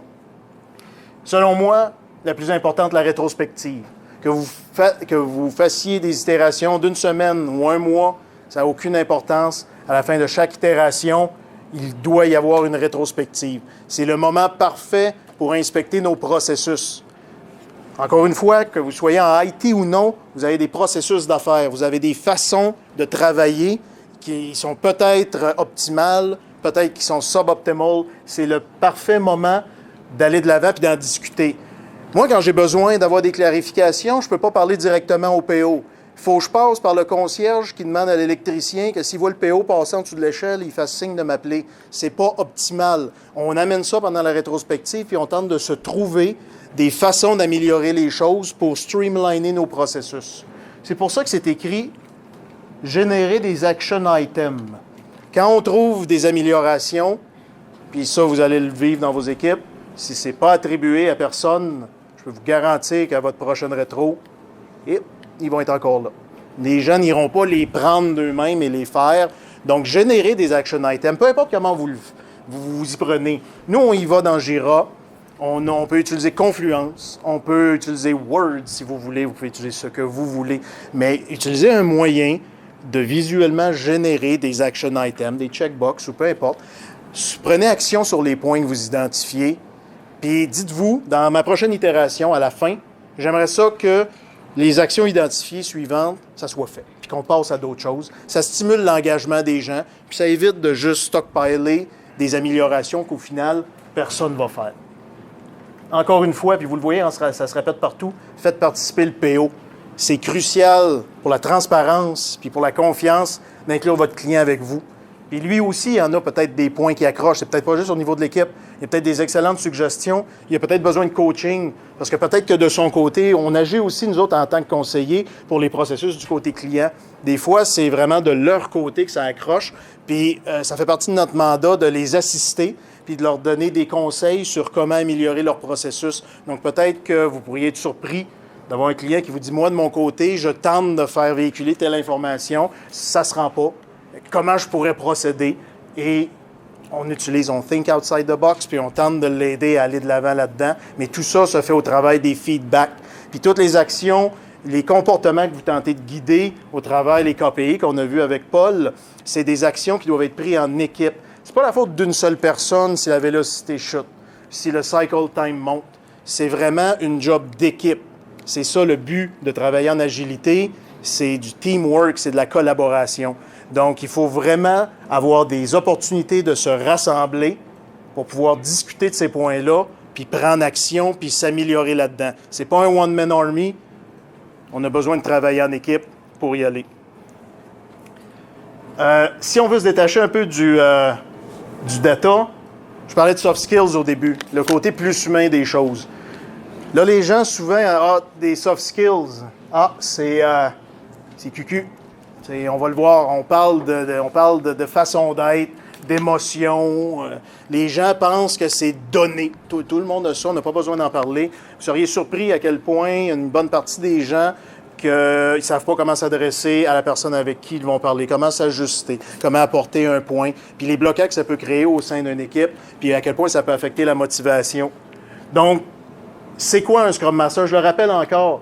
Notre but, c'est de coacher, d'être un servant leader, un facilitateur, un formateur. On est des leaders là-dedans. On pointe pas, on y va, puis on emmène les gens avec nous, on les convainc de nous suivre, on les forme là-dedans, on leur donne des conseils. Mais pour être capable d'avoir la partie leadership, il faut être capable de s'adresser à eux, il faut être capable de les rejoindre d'une façon plus humaine. Qu'on le veuille ou non, être Scrum Master, c'est un rôle de gestion. Pas un rôle de patron, mais ça reste un rôle de gestion d'équipe. Puis il faut être capable d'avoir des réflexes de gestionnaire dans ce cadre-là pour avoir un objectif. Puis on a tous le même objectif. On veut travailler dans un environnement stimulant, une atmosphère motivante. Puis si on n'est pas capable de se parler, ça ne fonctionnera pas. Même si vous livrez de la valeur à pu finir, si je ne suis pas capable de parler avec Antoine, puis qu'Antoine ne veut pas travailler avec moi, ça va finir d'être là. Le succès ne durera pas longtemps. Donc, là, je ne liste pas tout, mais j'en liste des traits cruciaux là-dedans. L'empathie.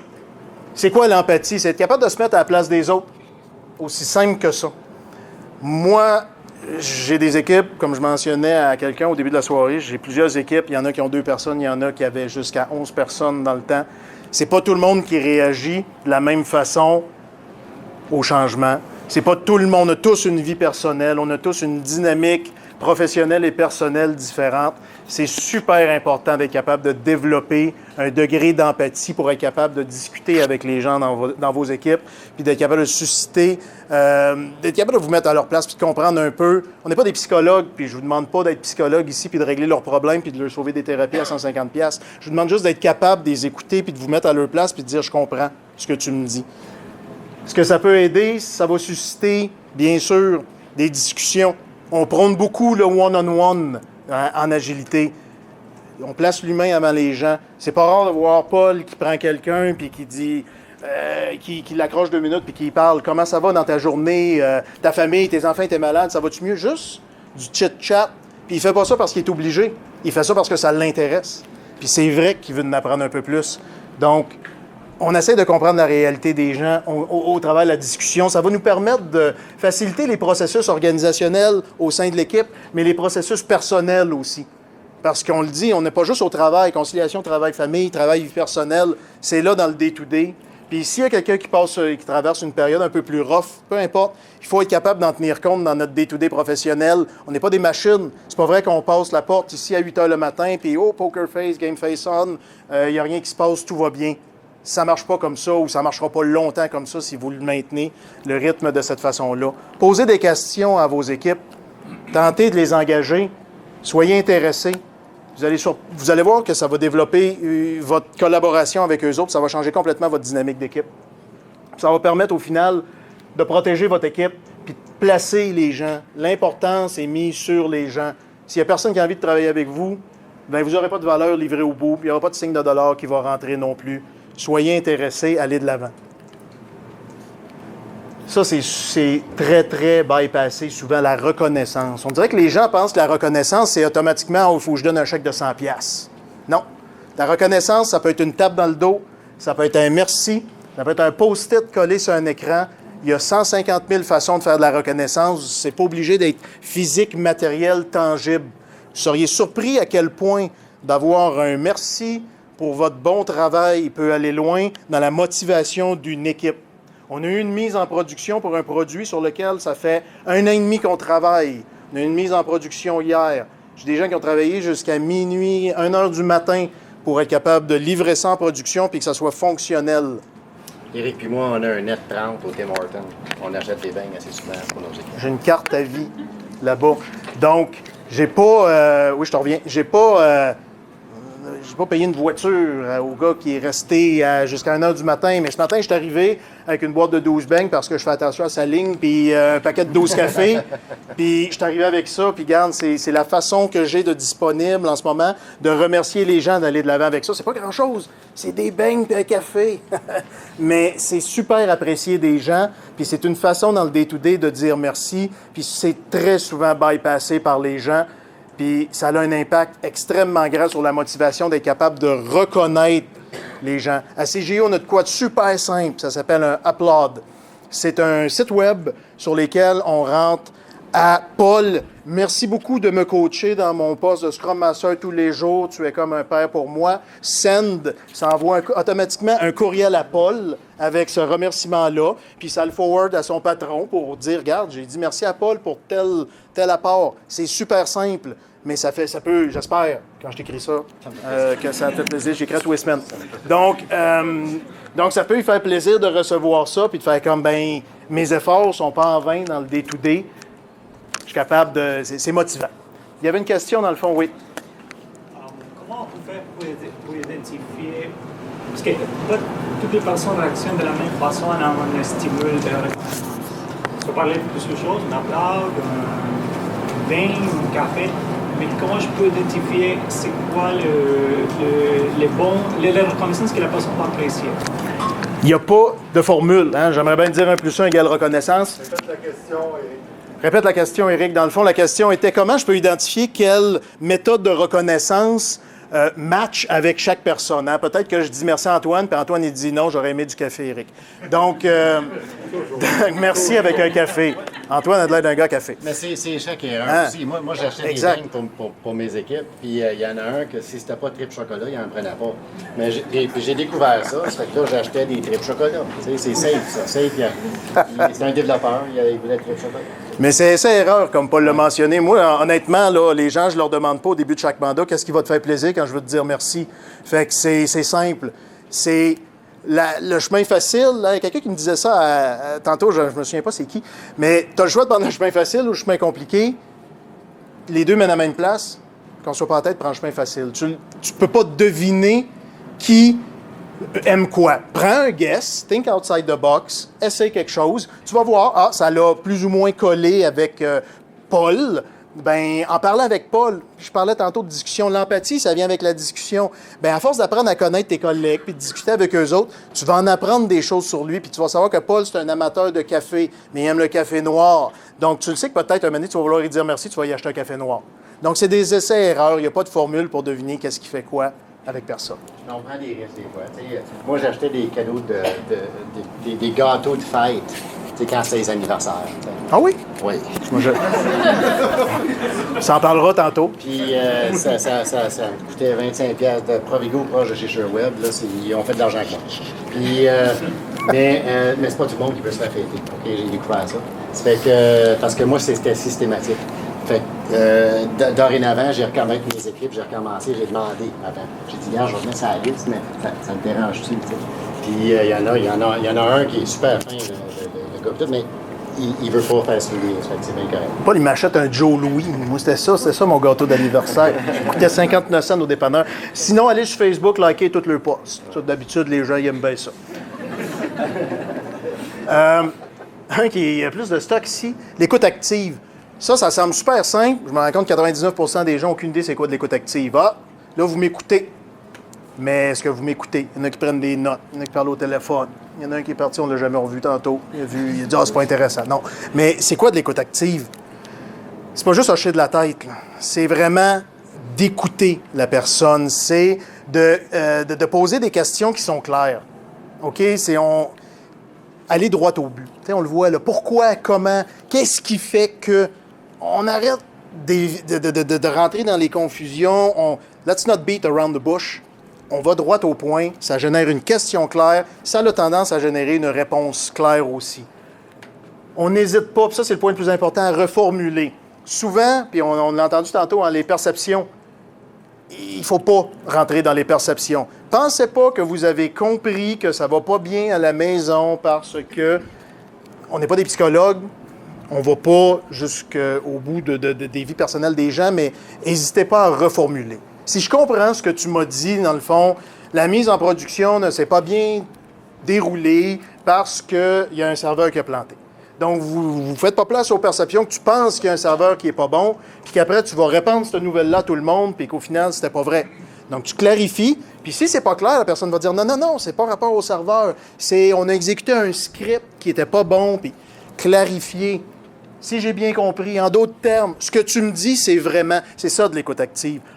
Vous montrez que vous avez écouté parce que vous tentez de reformuler les propos de l'autre personne, puis si ça n'a pas en tout rapport avec ce qu'il vient de dire, on va le voir que l'écoute active, il faut la développer. Mais tout le monde est capable de faire ça. C'est super simple, ça ne coûte pas un sou, puis ça va super loin, puis les gens vont voir que vous ne faites pas juste ça. C'est pas intéressant. On le voit tout de suite quand quelqu'un nous parle et qu'il ne nous écoute pas. On le voit tout de suite. C'est n'importe quoi. Donc, n'hésitez pas à reformuler puis à aller de l'avant avec ça.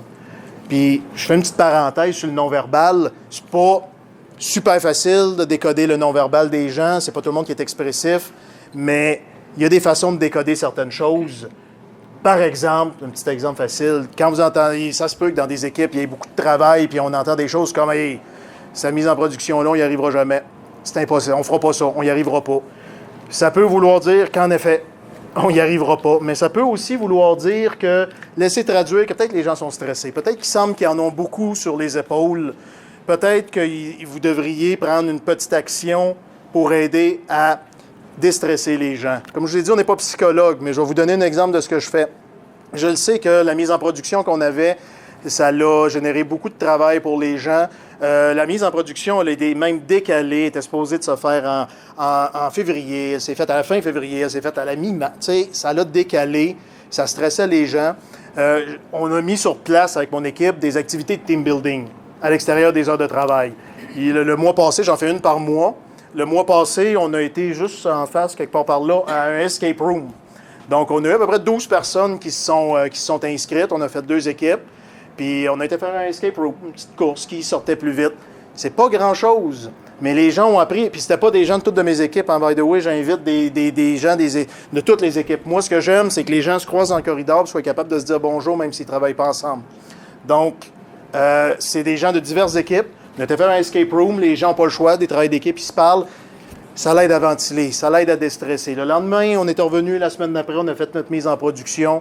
Mais si vous croyez déceler des comportements comme ça, n'hésitez pas à prendre les devants un peu, puis stimuler votre équipe, puis stimuler l'engagement un petit peu. Puis c'est vraiment plus plaisant dans le day-to-day de rentrer travailler, puis d'avoir un peu ce sentiment d'avoir pas juste des collègues, mais des personnes avec qui, on va prendre une bière de temps en temps. Il y a des gens, j'ai formé des liens avec des gens, puis à tous les étés, il y a des gens qui viennent faire un barbecue chez nous, puis on se ramasse, on est 20-25, puis on fait ça j'achète les blés d'Inde, puis les gens viennent faire ça chez nous. Fait que c'est le fun de stimuler les choses à un certain niveau. Donc, n'hésitez pas à engager au niveau personnel les gens dans vos équipes. Ça va aller, vous allez faire beaucoup de chemin avec ça. Là, Éric, Paul. Là, on a entendu beaucoup de choses, on a parlé de beaucoup de choses ce soir avec des affaires que nous autres on fait ici et tout ça, là. Mais je pense qu'il est temps d'expliquer un petit peu les résultats qu'on a eus à partir de là. Parce qu'on mesure beaucoup de choses. On a montré des évolutions, des graphiques, on mesure beaucoup de choses. Ça fait que je pense qu'on peut donner des exemples, certains exemples de ce qu'on a gagné. On met ça en place pour arriver à des résultats, puis on a décidé de partager un peu des types de résultats qu'on a obtenus avec vous pour montrer les gains qu'on peut avoir au travers les méthodologies quand on met certaines de ces métriques-là en place, certains de ces suivis-là en place. Dans nos équipes, à moi et à Paul, on a connu des hausses de productivité. Il y a certaines équipes où les environnements sont beaucoup plus complexes, qui ont quand même connu des hausses de productivité qui pouvaient aller jusqu'à 20 On a des équipes qu'il y avait des environnements plus simples, ont connu des hausses de productivité de jusqu'à 70 Donc, en clarifiant des processus, en mesurant certains comportements, en apportant des changements, facilitateurs, Scrum Master aussi, vous l'avez vu tantôt, en enlevant des obstacles, on a permis streamliner les flows un peu plus, qui a permis aux gens de se concentrer sur le travail à faire et non pas se casser la tête sur les Moses de processus qui bloquent et qui ne fonctionnent pas. Vous le mesurez comment, la productivité? La productivité, si tu te souviens tantôt dans les slides de Paul, il y avait quelques graphiques. On voyait par exemple... Ça, c'est quand on commence à appliquer nos éléments dans une équipe, la vélocité moyenne pour nous, c'est la productivité. Parce que c'est des livrables en tant que taille. Ça fait que c'est là-dessus qu'on se base. C'est sûr que c'est un peu controversé pour calculer la productivité en agile, mais j'y tiens comme Scrum Master. Puis il n'y a personne qui va me convaincre que c'est pas utile. Mais ça se stabilise. Mais l'important là-dedans, c'est d'atteindre le niveau de l'équipe. Puis pour ce faire, il faut le mesurer. Puis une fois qu'on a atteint le niveau de l'équipe, bien là, il y a d'autres bénéfices qui en sortent. Exactement. Puis tu sais, au niveau de la productivité, il y a aussi le prochain point. Tu m'as pris de court un peu. Tu as quand même ton cycle time, ton temps de cycle. C'est la vitesse à laquelle ton time to market, la vitesse à laquelle tu prends ta valeur puis que tu es capable de l'envoyer en production. Donc, ça aussi, ça fait partie d'une métrique. C'est une métrique de productivité. Plus vite on va, time to market, plus vite la valeur, elle est disponible aux usagers. On était capable de l'améliorer, encore une fois, selon les équipes, de 30 à 60 %. Donc, c'est pas peu. Ça veut dire qu'on était capable d'enlever minimum 30 % de délai qui étaient perdus au travers peut-être des processus ou des fonctionnalités qu'on a raffinées pour améliorer justement la vitesse de livraison de nos produits. Oui. Comparer le pain, ça c'est comparativement à vos méthodes avant, c'était quoi? Ça, c'est prendre une équipe qui ne suit pas... c'est comparé à quoi? Le gain, d'où on part pour atteindre ce... écoute, ça, c'est des équipes, quand on est CGI, on sous-traite. On prend une équipe d'un client. Souvent, ce qui arrive dans ces cas-là, c'est qu'on a un poste de Scrum Master qui est sous-traité. On va chez le client. On travaille là 3, 4, 5 mois sous leur méthode. Après ça, l'équipe est sous-traitée. Ça revient chez nous. Là, on peut faire ce qu'on veut. On applique nos méthodes, nos mesures, nos métriques, puis on augmente la vélocité de ce montant-là. Ça fait qu'on prend des équipes, les mêmes équipes, ça peut être les mêmes équipes. Il y en a dans un cas, on n'a pas changé des développeurs pantoute, là. On est parti, puis c'est beaucoup plus élevé que ça, là, dans certains cas. Là. Ça, c'est pour gérer les perceptions au cas où les clients disent « Moi, je veux le 300 %. » Bien, c'est pas dans tous les cas le 300 %, mais dans certains cas, c'est beaucoup plus élevé que ça. Mais juste l'élément de mettre en place un raffinement, mettre un definition of ready, mettre un definition of done, calculer la vélocité, montrer ça à l'équipe, montrer le burn down à tous les matins. Toutes ces affaires-là, Kanban, le work in progress. Écoute, on prend des équipes, puis nous autres, on garde les statistiques, on mesure ça dans Jira, on les a toutes, on peut reculer en arrière. C'est incroyable. Qui retournent dans les environnements, c'est là que ça joue avec le Scrum Master. Moi, dans mon opinion à moi, c'est le Scrum Master qui fait tout, là. C'est lui qui a la roue de conduite, là. Ça fait que tu sais, le PO, souvent, c'est pas ça son intérêt. Lui, c'est produit, tu sais, s'inquiète du client, puis tout ça, mais le Scrum Master fait ça.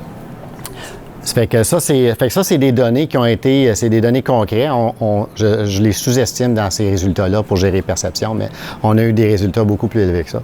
Puis, mais c'est tout en appliquant tout ce qu'on a dit ce soir. Écoute, il y a plus d'affaires. Il y a la gestion des valeurs d'affaires. On n'a pas parlé de ça parce que c'est pas quelque chose qui est opérationnel. Puis on a limité. Il me reste 3 minutes. Il me reste 3 minutes. On voulait pas aller dans trop loin. Ça fait qu'on a restreint. Mais juste pour continuer dans les données. Les work in progress, on a réduit le nombre de billets à moins que le nombre de développeurs dans les équipes Scrum, ce qui est vraiment efficace pour augmenter la vélocité puis l'output. C'est incroyable. Puis une fois qu'une équipe commence ça, ils ont du fun avec ça. Les développeurs, ils triplent là-dessus. Ça fait une fois qu'ils passent le premier, je pense que ça a peut-être pris 2-3 mois pour s'habituer, ils se cognent les coudes entre eux autres, mais ça va très bien. Autre chose, c'est l'augmentation de la qualité. La dette technique, elle se réduit. Ça fait que une fois que la vélocité stabilise, ben les gens vont se focusser plus sur les standards de code. Ils vont prendre plus de temps pour faire juste. Ils vont pas dépasser leur portée, mais ils vont travailler un petit peu plus fort là-dessus. Il y a moins de bugs qui vont retourner dans le backlog. Puis c'est comme ça qu'on mesure la dette technique, c'est les bugs qui retournent dans le backlog, là, qui sont pas dans la portée. Ça fait que ça, c'est quelque chose qui... Mais c'est intéressant avec la qualité, puis justement, c'est ce qui est écrit ensuite, c'est la réduction des incidents en production de plus de 50 %. Donc, ça fait partie de l'augmentation de la qualité. Tout ça, on est capable de réduire la non-qualité qui se retrouve en production, des bugs, des criticités ou peu importe. Donc, de plus de 50 % dans certaines équipes qu'on a été capable de réduire cette non-qualité-là. Dans certains cas, beaucoup plus que ça. Ouais. Beaucoup plus. Avec DevOps, ça réduit en tabarouette les incidents. Il y a une recette là-dedans aussi. Là, mais... Ça ajoute de la stabilité beaucoup aux itérations aussi. Hein? Paul en parlait tantôt de la stabilité. Quand l'équipe s'en va, c'est le chaos, puis s'en va à droite puis à gauche, puis qu'il n'y a rien qui balise. C'est un peu le free-for-all. Ce qu'on tente de faire au travers de tout ça, c'est de ramener ça dans un cadre qui est un petit peu plus facile à gérer pour justement apporter de la stabilité là-dedans. Puis si ça ne te dérange pas, Paul, je vais finir parce que Marc, il nous lance des affaires. Il t'avait de me lancer quelque chose. L'ajout de backlog d'itération limitée aux urgences. Le scope change. By the ways do this, by the ways do that. Oh, don't forget this. On est capable de l'éliminer, puis on maintient les ajouts aux urgences. Ça, c'est critique. J'ai pas pensé à ça. Si on pousse ça, ça plante. On limite ça, le scope change, aux vraies urgences. Ça, c'est un game changer ici pour garder le focus sur le scope, le sprint goal de notre sprint. Et bien sûr, il ne faut pas oublier, tu as un niveau de bonheur dans l'équipe. On dit bonheur, encore une fois, ça a l'air cucu. Non. Le bonheur dans l'équipe, la motivation d'une équipe, c'est ce qui est le premier. C'est une équipe qui n'aime pas ça rentrer travailler, c'est une équipe qui n'est pas motivée. Ça ne fonctionnera pas. Ça ne marchera pas. Donc, tout ça est dans le but ultime d'atteindre le bonheur. Puis il y en a plus que ça, mais on s'est quand même restreint un petit peu. Mais ceux qui veulent plus d'informations là-dessus, contactez-nous, puis on peut aller en plus de détails là-dessus. Il n'y a plus de batterie. T'as plus de batterie? Ça ne marche pas. Je l'ai montré à la prochaine slide, mais Paul va le faire. Vas-y. Yes, j'ai des batteries. Donc, on va terminer avec les outils. Je vous les laisse lire. Pour ma part, je voulais vous remercier d'être présent aujourd'hui. J'espère que les propos qu'on a apportés peuvent vous aider dans votre day-to-day. Comme j'ai dit, l'agilité, nous autres, on l'a présenté dans un cadre IT. Ça peut s'appliquer dans plusieurs entreprises sous diverses formes. Au final, ce qu'on retient, c'est qu'on travaille en équipe avec des gens, puis qu'il y a des façons de travailler avec eux. Peu importe le type de processus qu'on a pour le streamliner, qu'on s'appelle un Scrum Master, un leader d'équipe, un PM, whatever. La job d'un leader d'équipe, c'est justement d'aider son équipe à aller de l'avant puis enlever ces bloquants-là puis à streamliner. Notre but, nous, c'est de tenter de rendre ça le plus facile possible. Donc, ce livre-là, c'est 2 employés de Scrum.org. Là. Ça suit notre présentation exactement. C'est vraiment, il y a eu une entrevue, je l'ai partagée sur LinkedIn, d'un grand consultant que je connais, puis vraiment, ça, c'est un bon livre, ça. Vraiment un très bon livre, ça. Puis, juste une petite mention finale avant de partir. Ce que vous voyez là, c'est mon mood board. C'est un mood board que j'ai mis en place pour mes équipes, qui est complémentaire à ma rétrospective. Je ne voulais pas attendre ma rétrospective à toutes les 2 semaines pour savoir comment ça allait dans mes équipes. Je ne sais pas si vous avez participé, mais il y a une couple de semaines / mois, Antoine a présenté les Squad Health Check dans une rencontre où est-ce qu'il indiquait cette méthodologie de travail-là. Et j'ai mis ça en place littéralement la semaine d'après la rencontre. J'en discutais avec Antoine. Dès le jour 1, j'ai 100% de valeur là-dessus. Vous ne le voyez pas, mais je vais vous le dire. Le premier en haut, I am having fun at work. Ça a de l'air bizarre, hein? C'est la première affaire que je demande à mon équipe. Est-ce que vous avez du plaisir? Bien, la première journée que je l'ai faite, puis ça faisait 1 an que je travaillais avec la personne, elle a été mettre son point dans « non, aucun plaisir ». Je ne savais même pas. Puis je fais des rétros actives avec cette personne-là. J'ai été capable de prendre action puis de renverser la vapeur complètement après 2 semaines via un mood board comme ça. Si vous voulez en apprendre un petit peu plus sur les mood boards, à quoi c'est parce que là, c'est pas super clair, c'est blurry un petit peu. Venez me voir tantôt, on va en discuter.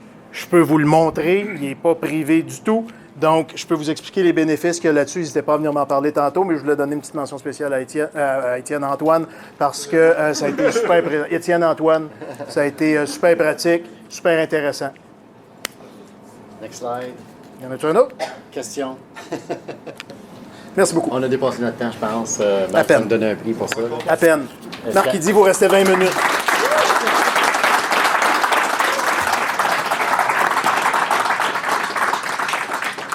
S'il y a des questions, gênez-vous pas. On est là. Oui, oui. Tu as parlé des fois, tu mentionnais Team Lead. Vous autres, comment vous voyez la différence, les choses en commun? Est-ce que vous avez un Scrum Master et un Team Lead? Est-ce que c'est Team Lead plus Scrum Master? Bonne question. On a un. Mais dans des équipes Scrum, comme ce qu'Éric fait, c'est Scrum Master. Dans les équipes opérationnelles, c'est Team Lead. Ça fait que. Dans ce rôle-là. Ouais, c'est ça. Mais tu sais, on est conscient qu'il y a des gens qui mêlent les deux, ça fait qu'on se sert des deux, là, mais en fait, le Scrum Master, c'est Scrum Master. C'est un rôle très spécial.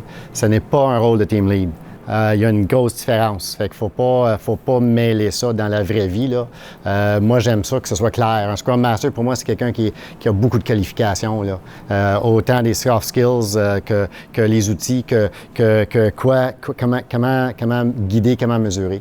Ça fait qu'un Scrum Master, c'est différent, là, de... Si tu travailles dans des équipes que tu as les deux rôles, ou plusieurs rôles de lead, technical lead, team lead, Scrum Master, puis que c'est pas clair, utilise, qu'on a parlé tantôt, le guide d'entente pour définir clairement les rôles de responsabilité que tu t'attends si tu déciderais d'implémenter, par exemple, un Scrum Master, mais de garder un team lead pour pas que les rôles s'entrecroisent. C'est le document parfait pour dire le Scrum Master gère ça, le team lead gère ça, le technical lead gère ça, pour éviter de croiser, justement. Parce que je connais des équipes qui ont des team leads. Ils ont Scrum Master, puis après ça, ils ont le team lead des devs.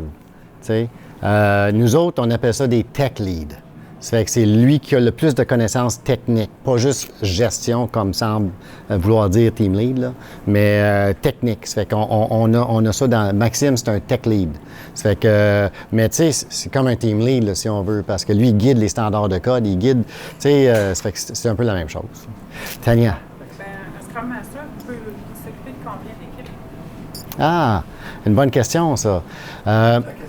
Moi, je dirais maximum. Un Scrum Master peut s'occuper de combien d'équipes? Puis c'est une bonne question parce que dans l'ancien temps, là, 4, 5, 6 ans, un Scrum Master, c'était pour une équipe de 3 à 9. T'sais. Mais aujourd'hui, nous autres, on fait 2 équipes avec un Scrum Master. Mais des Scrum Masters qui ont déjà des processus établis, qu'il y a un encadrement déjà en place, puis tout, là. Parce que... À temps plein. Ah oui. Ben, vois-tu, regarde, OK, oui. Ben, 4 équipes en ce moment. Il y en a qui ont 3 personnes, il y en avait qui avaient 9 personnes. Mais on est dans un cadre que tout est bien structuré, les équipes fonctionnent uniformément. C'est déjà bien monté. Je suis capable de gérer 4 équipes. Dans une équipe que c'est moins bien monté, tu pourrais peut-être pas être capable d'en prendre plus, le temps de mettre en place. Mais juste pour être clair, Tania, c'est pas 4 équipes, c'est 2 équipes, ils ont synchronisé. Ils ont mergé. Donc, c'est deux scrums. C'est 2 itérations, 2 plannings. C'est pas 4, là.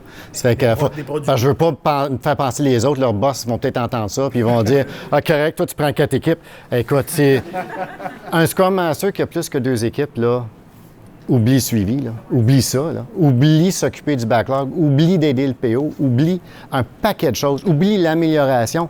Tu descends, une chute libre. Très risqué, ça. Moi, je conseillerais carrément non, allez pas là. Tu perds toute l'amélioration continue. Fait que c'est très important, ça. L'efficacité, les résultats qu'on a eus, là, ça vaut la peine de se limiter. T'sais. Oui? Avez-vous plus de Scrum Master par client? Oui. On fait de l'agilité à grande échelle. On a un projet dans le moment qui est basé sur la structure Spotify. Ça fait qu'on a plusieurs équipes de soutien. Jean-François est dans une des équipes opérationnelles, DevOps. Quand ils ont commencé, il y avait 9 équipes de développement puis 7 équipes de soutien opérationnel. Ça fait que puis chaque équipe avait son Scrum Master à ce moment-là. Puis là, après ça, on est devenu d'avoir deux équipes par Scrum Master. Et du côté client, les mêmes PO ou ben non? Côté client, eux autres, ils ont plus de budget pour eux autres que pour les sous-traitants. Ça fait que dans le cas d'Éric, maintenant, il y a des 4 équipes qui sont mergées dans 2, puis il y a 2 PO différents. Tu sais, ça fait qu'il y a un PO par équipe. Ça fait que c'est différent, mais c'est vraiment des applications B2C, OK? Critiques. 24 heures sur 24, c'est vraiment, pour ne pas mentionner les clients, là, c'est vraiment une application critique là, de très haut niveau. Là. Des milliers d'usagers. Ça fait que c'est important de maintenir ça. Oui, toi, oui. Non, c'est bon. Oui. Oui. Petite question. Bon, CGI, vous êtes quand même une grosse boîte, il y a plusieurs départements. Vous êtes plus, de ce que je comprends, programmation, Scrum Master, tout ça. Est-ce que vos processus, vos façons de faire ont été adaptés, copiés dans d'autres départements? Mettons, si je prends, si vous avez des projets d'infrastructure, des projets de opérationnels, est-ce qu'il y a un calque qui a été fait, adapté, qui rejoint vos pratiques? Bien, écoute, Valérie va aimer ça, entendre ça, parce qu'elle a travaillé avec moi dans des transformations CMMI, mais on a une plateforme mondiale, CGI, pour les processus, dont certains ici sont inclus là-dedans. On est allé un petit peu plus loin dans ces cas-là à Sherbrooke que la base, mais on a des standards en place. On implante des standards de métrique, des standards pour peu importe l'équipe qui embarque. Ça fait que ça, c'est mondial, sur tous les environnements, tous les pays. Ça fait que moi, je suis au niveau du Canada. Moi, je communique avec l'Angleterre de façon régulière. Finlande sont très avancés en agilité à grande échelle. Ça fait qu'on communique souvent pour échanger des idées puis tout ça. Là. Mais c'est partout. Oui, bonne question. Y en a-tu d'autres? Je me suis mentionné il y a quelques années, j'avais été à Victoria pour un projet pour les aider. Puis pour le Canada, Sherbrooke, on est probablement un des leaders en agilité, en développement agile. Oui. Okay. Est-ce qu'on peut avoir plusieurs Scrum Masters? Parce que des fois on travaille ici, on a une équipe ici au Canada, une équipe en France. Est-ce qu'on peut avoir un Scrum Master en France et un autre ici au Canada? Et si ça arrive, comment on peut... Ça, j'ai jamais rencontré ça personnellement. Là. Ça serait conflit. Là. Moi, j'aurais de la misère à partager une équipe avec un autre Scrum Master, sincèrement. Là. Ça, c'est juste mon opinion personnelle. Là. C'est juste 26 ans d'expérience en développement logiciel. Prends-moi pas pour acquis. Mais moi, j'aurais bien de la misère. Écoute... parce qu'on a nos goûts, on a nos façons de travailler. Eric, moi, on est très semblables. Là. On a la même direction, la même philosophie, mais il y en a qui veulent faire, là, puis c'est correct, de faire leurs propres affaires. Ça fait qu'avoir 2 Scrum Masters partagés à pays. Tu gardes en tête aussi qu'une équipe de Scrum, on tente de maintenir ça dans un size acceptable comme 3 à 9 personnes. Donc, un Scrum Master pourrait être en mesure de gérer ça au complet sans que ça soit trop gros. Souvent, dans le cas que tu peux parler, si c'est des équipes qui sont plus grosses puis séparées par une au Canada, une en France, et qui sont assez grosses, ça serait une pratique pour être de séparer les 2 équipes et travailler plus en scale un peu, ou est-ce qu'on va avoir plusieurs équipes qui vont travailler sur un même produit, auquel cas, tu pourrais avoir un Scrum Master responsable d'une équipe, un autre Scrum Master d'une autre équipe qui travaille sur le même produit, une synchronisation qui est faite au sein des 2 équipes aussi là-dedans. Mais dans notre day-to-day, en ce moment, on maintient les équipes dans un créneau acceptable pour qu'un seul Scrum Master soit capable de gérer ça au complet. On travaille avec la France, on travaille avec plein d'autres pays, avec des équipes ici, puis ça, c'est toujours un Scrum Master par équipe, par exemple. Parce que nous, on avait ce contexte-là. Plus difficile. OK. Ouais, bizarre. OK.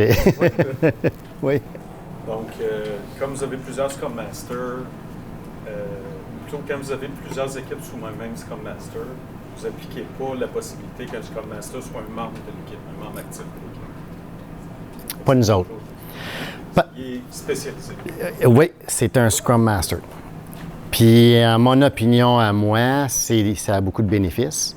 C'est sûr que si tu as juste une équipe, là, puis tu partages les tâches, mais je sais pas, moi, nous autres, on ne vit pas ça ici à CGI. Fait que je peux pas répondre à ce niveau-là. J'ai pas de mesure pour évaluer là, les résultats de ce genre de choses-là. Mais nous autres, on préfère focusser sur l'amélioration continue, la performance.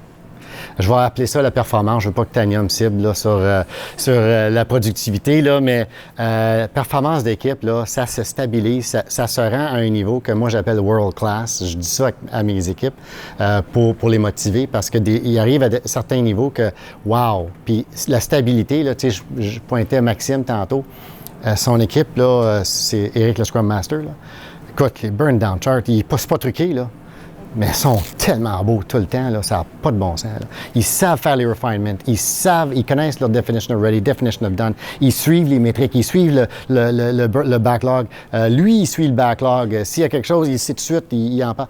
C'est incroyable, là. La stabilité, là, c'est incroyable. Alors, tu vois que tu as besoin de temps pour te concentrer là-dessus. Donc, si tu es un dev en même temps que le Scrum Master, tu sépares ton temps. Là, il faut que je fasse du dev, mais là, tu t'engages plus sur l'amélioration continue, sur les suivis. C'est pour ça qu'on prône vraiment que ce soit un rôle unique. Puis on se rend compte assez vite que c'est un rôle à temps plein, Scrum Master. C'est payant pour le client ou l'organisation. C'est payant. Les résultats, là, c'est doubler là, le throughput. Là. Écoute, c'est évident que c'est payant pour le client. Ça fait que laisser le Scrum Master s'occuper de l'amélioration continue, là, c'est payant. C'est payant pour n'importe quelle organisation. Oui. Vous avez parlé plutôt de story points puis d'estimation en heure. Oui. Des sous-tâches. Concrètement, ça veut dire quoi exactement? Je comprends que le story point va servir un peu à savoir combien de contenu on peut mettre dans un sprint. Exact. Fait que dans le fond, comme Paul l'a mentionné, on estime pour la complexité en story point. Et en arrière de ça, les sous-tâches qui vont être créées par les développeurs pour le contenu du billet vont être estimées en heures. Et pourquoi on fait ça? Souvent, les gens vont dire on t'estime en story point, t'estime en heures. C'est un ou l'autre. C'est pas vraiment un ou l'autre. En estimant les sous-tâches, par exemple, on va demander un petit peu aux développeurs de penser un petit peu plus loin que juste dire c'est un 3. C'est un 3. OK, mais tu n'as aucune idée comment tu vas arriver au bout. Tu ne sais pas par où tu vas passer. C'est impossible de planifier rendu là. Tu sais que c'est un 3. Tu ne le sais pas. Donc, on demande aux gens d'aller un petit peu plus loin et d'estimer en sous-tâches. Ça demande aux gens d'aller the extra mile puis juste dire bon, je vais avoir besoin d'une page web. Je vais avoir besoin d'une database en arrière de ça. Tu sais, c'est rien de précis, mais ils savent qu'ils vont en avoir besoin. Je vais avoir besoin de modifier mon API pour faire ça. Donc, structure, on demande c'est la façon qu'on va chercher l'engagement des gens. Si on est capable de définir cet engagement-là, j'ai besoin d'une base de données, j'ai besoin d'un API, j'ai besoin d'une page web, les gens ont déjà commencé, sans même s'en rendre compte, à construire la chose. Puis on leur demande de mettre un approximatif. Encore une fois, c'est un approximatif d'heures. Je m'attends à ce que si quelqu'un me dit ça me prend 8 heures faire ma base de données, mes nouvelles tables, puis que ça y en prend 14, ça y a pris 14 heures. C'est correct. Mais ça nous permet, avec les heures en arrière de ça, de pousser les développeurs à penser un petit peu plus loin, un petit peu plus concrètement à comment arriver. Puis nous, en tant que Scrum Master, ça va nous donner l'outil qu'on a besoin pour la planification. Pas de burn down si tu n'as pas d'heure, oublie ça. Tu n'es pas capable de voir si tu avances dans les temps ou si tu as des accrochages. Donc, ça nous donne un outil indispensable pour aller dans la planification de nos choses. J'aurais pas pu mieux expliquer ça que ça. Puis je vais juste rajouter un élément. Il y a une mode, il y a une vague qui fait le tour depuis une couple d'années de no estimates. On voit ça souvent sur LinkedIn puis ça. Ben, j'y crois pas, no estimates. C'est le fun pour avoir une liberté complète dans l'équipe. Puis c'est le fun. Il y en a qui pensent qu'Agile, c'est une liberté. L'équipe peut faire ce qu'ils veulent, puis c'est pas grave. Tant qu'on est heureux, ça va être bien. C'est pas comme ça que ça marche dans la vraie vie. Il faut encadrer. Puis, ce que Eric vient de dire, là, c'est pour ça que l'équipe de Maxime et d'Eric, ils ont un burn down parfait. Parce qu'ils savent exactement qu'est-ce qu'ils vont faire dans le sprint. Ils l'ont vu au refinement de 3 semaines, peut-être, en story points. Mais story points, c'est juste pour évaluer à peu près qu'est-ce qu'on peut faire dans un sprint. Ça sert juste à ça. Puis ça peut aussi servir à la planification de long terme. Ceux qui ont déjà utilisé Jira Portfolio, par exemple, ça va automatiquement calculer. C'est magique, ça, Jira Portfolio. J'aimerais ça l'avoir, Jira Portfolio. Mais c'est correct. Mais, oui. Juste pour finir, mais dans le fond, le refinement, tout ce qu'on fait, c'est de mettre des story points. Oui, c'est ce qu'on se concentre là-dessus. Dépendance. Les heures sont faites à quel moment? Au planning. Lorsqu'on arrive au planning, le refinement, c'est pour mettre les story points.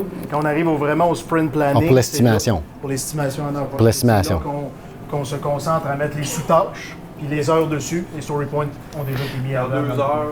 Oui, pendant mes 2 heures, on passe au travers tout le scoping qu'on a fait et on fait les tâches dans. Mais le plus important dans refinement pour moi, c'est la négociation avec le PO, de la portée. Puis ça se définit dans les critères d'acceptation. C'est que pour moi, là, les critères d'acceptation au refinement, il faut qu'ils soient documentés, écrits, que tout le monde le voit, le PO inclus. Là.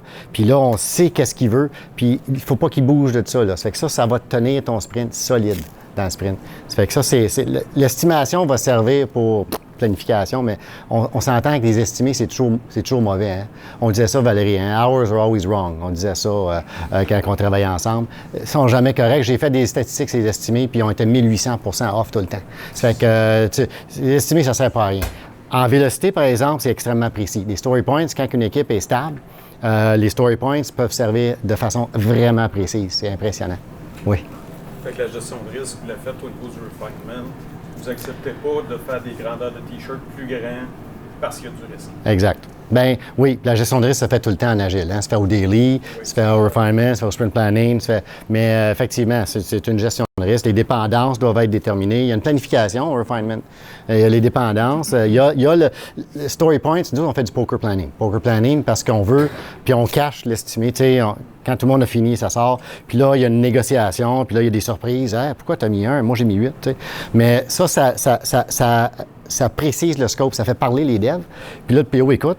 Puis là, le PO décide. Je veux-tu un 8 parce que le dev dit qu'il faut tout ça pour le 8. Puis là, l'autre qui dit 1, fait que là, il faut qu'il prenne une décision. Il y a une négociation. Puis là, il tranche. Puis, tu sais, il y a des raisons pour faire les activités. Puis ils ont beaucoup de bénéfices. Ils ont beaucoup de bénéfices. Si on veut être vraiment world class, là, refinement, story points, estimer les heures au sprint planning, forcer le développeur de se casser la tête pour découper au sprint planning, faire réviser par un senior, laisser le QA estimer ses propres tâches, laisse pas un dev estimer les tâches de QA si tu es chanceux que tu as un QA dans l'équipe, c'est pas toutes les équipes.